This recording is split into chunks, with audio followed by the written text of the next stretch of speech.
Selamat pagi pemirsa, apa kabar Anda hari ini? Senang sekali kami dapat menjumpai Anda dalam berita Papua hari ini. Saya Yuni Rumbaran beserta tim redaksi telah menyiapkan sejumlah berita menarik dan aktual untuk Anda. Berikut 3 berita utama.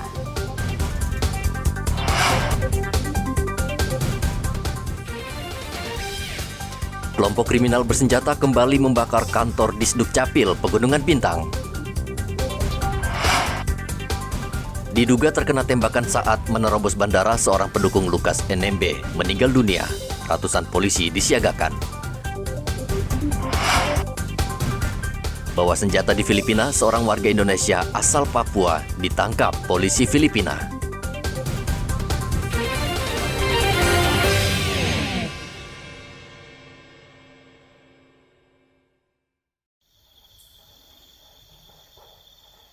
Kantor Dinas Kependudukan dan Catatan Sipil Kabupaten Pegunungan Bintang, Provinsi Papua Pegunungan, dibakar kelompok bersenjata pada Rabu kemarin.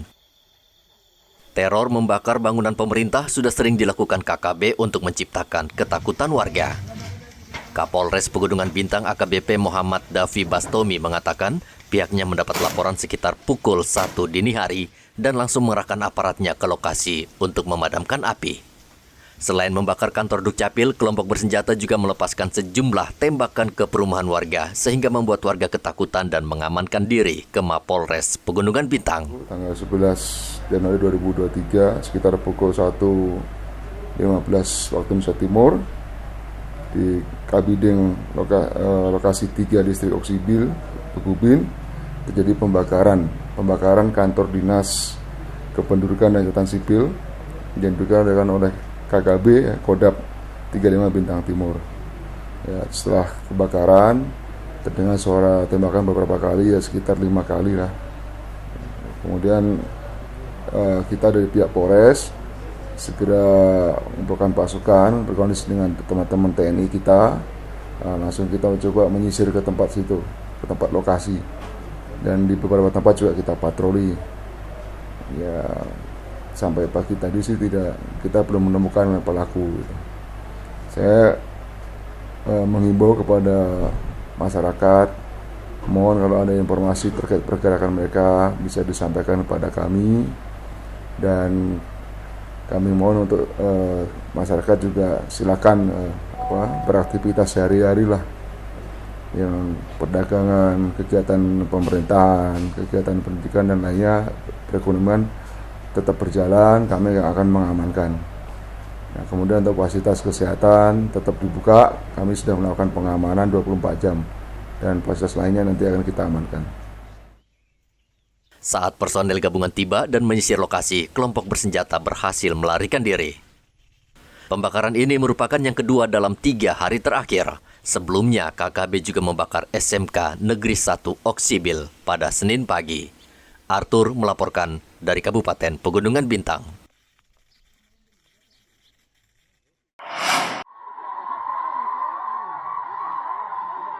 Pasca penangkapan Gubernur Papua Lukas NMB, sekelompok massa Rabu kemarin berkumpul di halaman rumah pribadi Lukas di Koya Tengah, Kota Jayapura, Provinsi Papua.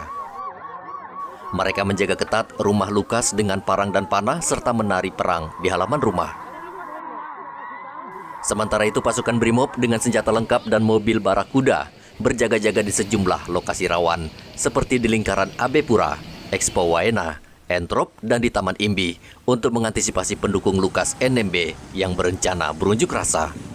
Kapolri Jenderal Listio Sigit Prabowo memastikan situasi di Jayapura saat ini sudah aman, namun ia tetap menempatkan 1.000 personel untuk mengantisipasi hal yang tidak diinginkan. Namun saat ini situasinya sudah mulai kondusif, dan personel kita lakukan penebalan di 9 wilayah untuk mengantisipasi agar tidak terjadi peningkatan gangguan Kamtimas yang tentunya akan berdampak pada situasi Kamtimas yang akan mengganggu masyarakat. Kira-kira total berapa personil Pak ini tempatkan di sana? Ya, saat ini yang sudah kita tempatkan baik personel organik maupun yang dari pusat kurang lebih hampir 1.000. Lukas NMB ditangkap KPK di sebuah restoran di Kota Raja, Kota Jayapura sekitar pukul 1 Selasa siang. Saat ditangkap, Lukas bersama sejumlah orang sedang menikmati makan siang. Ia kemudian dibawa ke markas Brimob Polda Papua untuk menjalani pemeriksaan. Namun penangkapan Gubernur Papua ini memantik kemarahan para pendukung dan simpatisan. Mereka menyerang Makobrimob dengan batu dan anak panah. Tidak mau mengambil resiko lebih lama, Lukas hari itu juga langsung diterbangkan ke Bandara Sentani, Kabupaten Jayapura, lalu kemudian dibawa ke Jakarta melalui Manado dengan menggunakan pesawat yang disewa KPK. Lukas tiba di Jakarta sekitar pukul 8 malam dan langsung dibawa ke RSPAD untuk menjalani pemeriksaan kesehatan. KPK menetapkan Lukas NMB bersama Direktur PT Tabi Bangun Papua, Rijatono Laka, sebagai tersangka kasus dugaan suap dan gratifikasi terkait proyek pembangunan infrastruktur di Provinsi Papua sejak 5 September lalu. Tersangka Rijatono Laka diduga menyerahkan uang sebesar 1 miliar rupiah kepada Lukas NMB karena terpilih untuk mengerjakan 3 proyek tahun jamak pembangunan infrastruktur di Pemprov Papua, yakni proyek tahun jamak Jalan Entrop Hamadi senilai 14,8 miliar rupiah, proyek rehabilitasi sarana dan prasarana penunjang PAUD integrasi dengan nilai 13,3 miliar rupiah, dan proyek penataan lingkungan venue menembak outdoor Auri dengan nilai 12,9 miliar rupiah. KPK juga tengah menelisik dugaan Lukas menerima pemberian lain sebagai gratifikasi yang berhubungan dengan jabatannya hingga miliaran rupiah. Arthur dan Topan melaporkan dari Kota Jayapura dan Kota Sorong.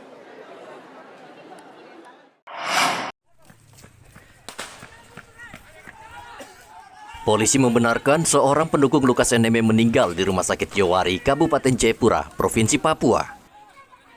Korban terkena tembakan peringatan aparat saat berupaya menerobos blokade aparat keamanan di Base Ops Lanut, Jayapura untuk mengejar Lukas NMB.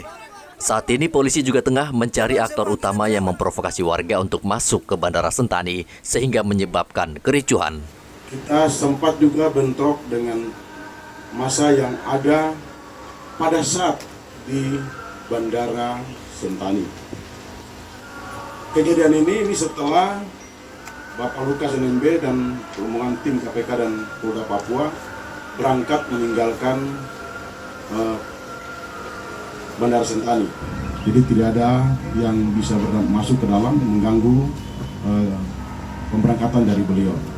Memang pada kejadian tersebut ada kurang lebih 19 orang yang kita amankan. 19 orang yang kita amankan.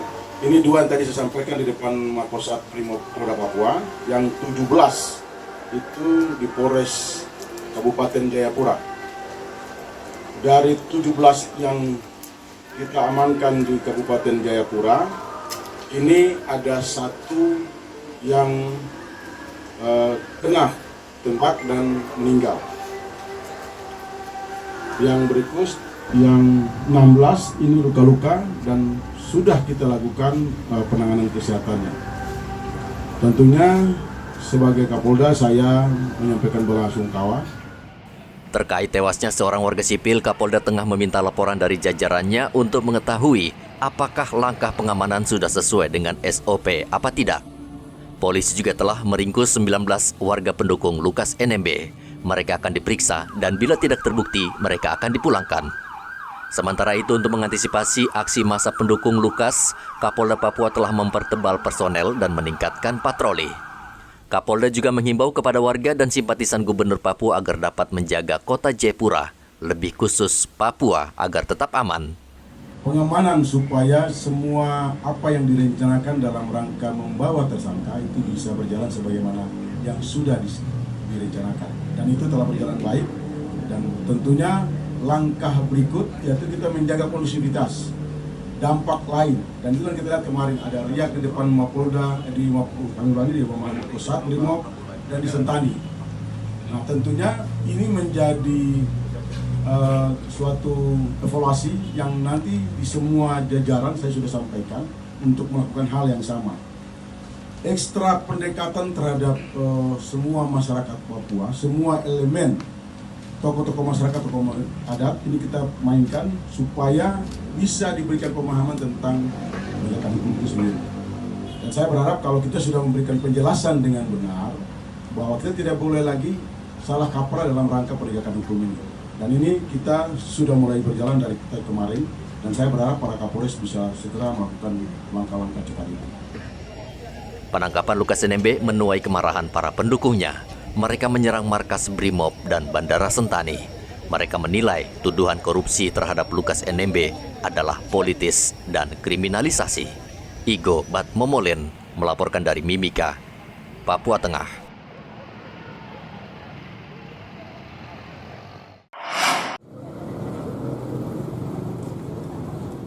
Rabu pagi, warga yang melintas di Jalan Irian Seringgu, Merauke, dikejutkan dengan sesosok mayat yang tergeletak di depan ruko. Saksi yang pertama kali melihat korban tergeletak di trotoar memastikan korban sudah tidak bernyawa.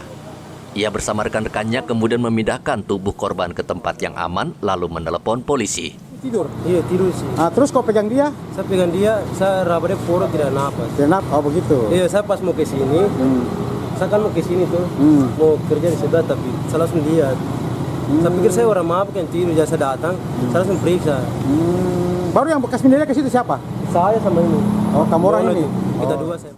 Jasad korban langsung dibawa ke RSUD Merauke untuk memastikan kematiannya. Melakukan olah TKP, kita belum tahu apa penyebabnya. Nanti dari olah TKP ini nanti kita akan ketahuan bagaimana dia berada di tempat ini. Nanti kita lakukan penyelidikan dulu. Untuk barang bukti yang ditemukan di lapangan seperti apa? Sementara yang ada sandal korban, nanti kita cek lagi. Nanti dari olah TKP nanti. Dari saku celana korban, polisi menemukan sejumlah uang dan identitas korban yang diketahui bernama Julius Gepse, beralamat di Kabupaten Mapi dengan pekerjaan sebagai aparatur sipil negara. Muhammad Ridwan melaporkan dari Merauke, Papua Selatan.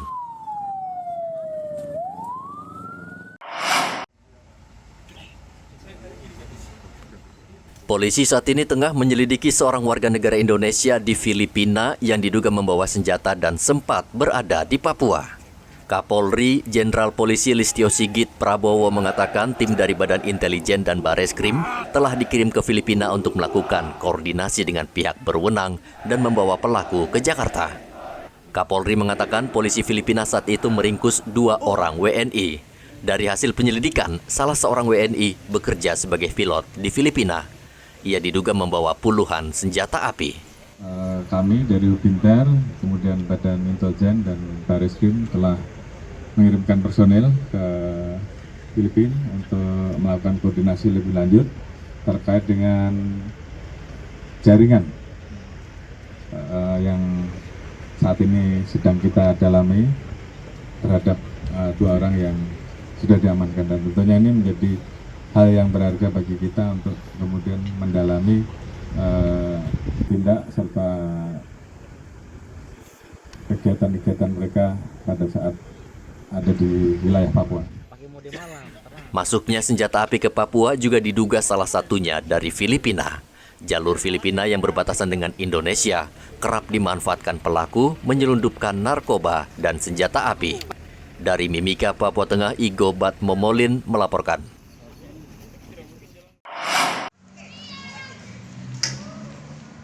2 orang narapidana yang melarikan diri dari lapas Merauke akhirnya berhasil diringkus di Bovendigul. Kedua napi tersebut bernama Herman dan Selo.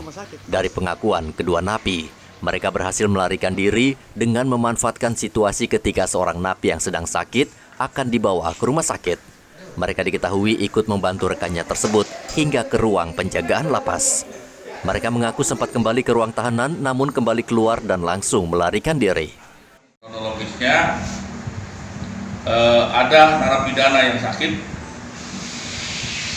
hingga dikeluarkan dari blok. Nah, 2 orang ini mengikuti dari belakang, mengikuti memapa yang sakit ini, memanfaatkan. Nah, ketika yang sakit ini sedang diperiksa, mereka ke belakang dan mengajarkan aksinya. Pada saat itu karena ada yang sakit, pegawai mungkin fokus kepada yang sakit sehingga kontrol untuk ke belakang ini kurang. Itu yang terjadi. Tapi dengan demikian kami tetap akan memeriksa nantinya pegawai-pegawai piket pada saat terjadinya hal tersebut mereka ada di mana. Untuk keterangan lebih lanjut, nanti kita akan lakukan dulu pemeriksaan terhadap pegawai. Dua napi menggunakan kain lalu memanjat tembok setinggi 4 meter dan melarikan diri ke Bovendigul pekan lalu. Muhammad Ridwan melaporkan dari Merauke, Papua Selatan.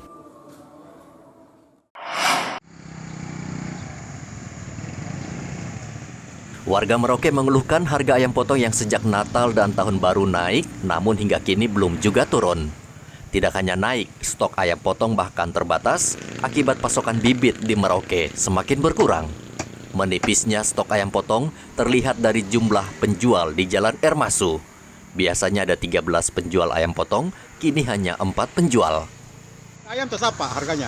Harga tetap Agak naik juga sedikit ya? naik sedikit ya. Naik sedikit. Itu kenapa? Cuma ukuran saya beda tuh, naik sedikit. Ukurannya beda ya, tapi jelas naik Pak ya? Iya, naik. Kalau ayamnya kosong itu sampai kenapa Pak? Memang dari pihak peternaknya atau gimana? Kurang tahu, kadang ayamnya juga lambat pertumbuhannya tuh. Oh, pertumbuhannya ya? Iya. Memang datangkan dari luar kah bibitnya? Dari Jayapura. Dari Jayapura ya? Jayapura ada yang dari Makassar. Harga ayam potong sebelumnya hanya Rp40.000, kini naik menjadi Rp45.000 per ekor. Sementara untuk ukuran besar, harganya bisa mencapai Rp60.000 per ekor. Muhammad Ridwan melaporkan dari Merauke, Papua Selatan. Pelaksana tugas Bupati Mimika Johannes Retop mengancam akan memecat oknum ASN yang mencatut namanya untuk mempertahankan jabatannya di pemerintahan. Pernyataan Bupati terkait beredarnya penawaran jabatan dan posisi di lingkup Pemda Mimika dengan memakai nama Bupati Mimika. Oknum bahkan meminta sejumlah uang agar yang bersangkutan tetap pada jabatannya sebagai kepala dinas atau kepala bagian. Pernyataan pelaksana tugas Bupati Mimika Johannes Retop disampaikan saat apel pagi di hadapan seluruh ASN dan non-ASN. Menurut Bupati, setidaknya ASN harus percaya diri dan tetap bekerja pada posisi yang telah diembannya, serta tidak terpengaruh dengan bujukan orang lain. Saya tidak tahu, yang mereka kan bisa menjadi penyelundup ya. Penyelundup bahwa diam-diam menawarkan. Ini kan orang-orang tertentu yang bawa nama saya dan juga mungkin bawa nama-nama orang lain yang datang minta jabatan. Kamu mau jadi pejabat apa, jadi pejabat apa, jadi apa. Saya tekankan, saya tidak bisa intervensi pihak luar. Yang saya bisa interferensi adalah pegawai kita. Pegawai kita jangan terpengaruh. Kalau dia berani, saya tahu bahwa kita tahu bahwa dia itu ternyata memberikan sejumlah uang untuk jabatan dia, saya tidak lanjut. Itu aja. Pokoknya kita jangan terpengaruh. Pegawai kita yang harus punya mental baik. Ini kan kalau dia mau kasih uang kan berarti dia punya mental itu tidak baik sebagai seorang PNS. Kita mengukurnya dari situ.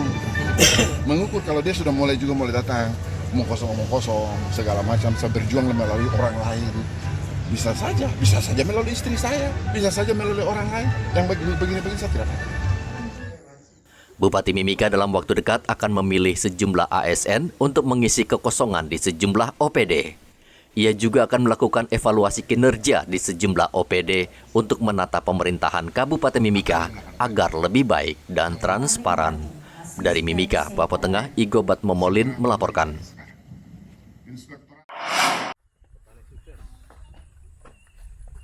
Untuk mendukung program agrotani di Kampung Walal, Distrik Salawati, Kabupaten Sorong, Papua Barat Daya, anggota polisi Polsek Salawati mengajar warga bertani dengan memanfaatkan lahan kosong di wilayahnya. Lahan kosong banyak tersebar dan dibiarkan mubasir, padahal bisa diolah menjadi lahan pertanian yang produktif untuk meningkatkan ketahanan pangan. Kampung Walal sendiri masuk dalam wilayah hukum Polsek Salawati menjadi perhatian khusus untuk tetap mempertahankan program agrotani dan diharapkan dapat meningkatkan pendapatan warga dari sektor pertanian. Selain memberikan pendampingan, warga juga mendapat bantuan pupuk. Tinus, salah satu petani di daerah ini mengaku senang dengan program agrotani ini. Iya. Dihormati tahu warga di sini. Iya.